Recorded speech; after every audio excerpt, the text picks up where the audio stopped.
I do not know why I like Chalet Girl, because this is not my kind of film. But I watched it one day when I wanted something that was, easy to watch and didn't require much concentration. And I actually rather enjoyed it. This was released in 2011. It's directed by Phil Traill, the screenplay by Tom Williams, and stars Felicity Jones. It also has a pretty brilliant British cast, which is something that I hadn't expected.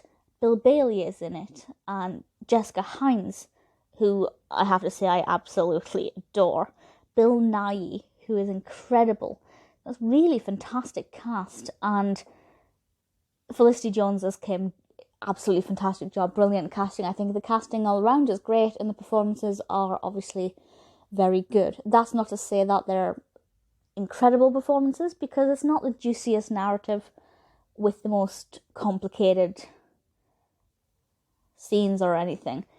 But, based on what's there, it's pretty good. This is about... In fact, I'll read the description from IMDb, because I think it probably... It sums it up quite nicely. Former skateboard champion Kim wants to make more money after her mother's tragic death. She joins the elite posh servicing company, which sends her off to Austria. Basically, she goes off to Austria to the Alps, and she becomes, I guess, a kind of servant to these posh families who are renting out these chalets, or, they own them as holidays. And there's definitely that, I guess, class divide there, which is something I always find really interesting in contemporary films. Often it's a rich man and a not so rich girl. I'm not sure why that is. Maybe it's because they think the target audience is female, and it allows the female to daydream about falling in love and marrying a rich person or whatever. Not that they get married, but you know what I mean, you get the point.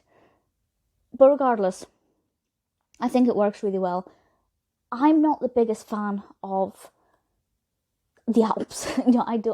I don't care for skiing or skate or snowboarding, so films set in that kind of environment don't really do much to me. But films set in an exclusive chalet and rich people enjoying vacations, I can escape to that. So I wasn't sure how I'd deal with that, and that's one of the reasons why I'm surprised I like this so much, because the locations for me are not exactly the most amazing things ever. But it seemed to tick the right boxes. I quite liked the dialogue. I thought the characters were pretty well rounded, specifically Kim more than anybody else. And obviously they were well acted, as I said, well cast. I don't think anybody was miscast. The directing's fine. The soundtrack's not something I really remember very much, but that just means it wasn't bad. Lighting's very good. I can't complain. It's not a bad film. I don't know, though, why I enjoyed it so much.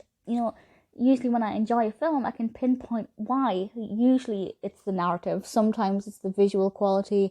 Sometimes it's the witty dialogue. This just has a really warm, fuzzy feeling to it. And while I didn't think the narrative was that exciting, I thought it was, reasonable enough. It wasn't dull. It wasn't anything boring. It just wasn't the most exciting thing. But it was warm and fuzzy and comforting. And I think if you're in the mood for that kind of easy, relaxing film, Chalet Girl is a pretty good one to go for.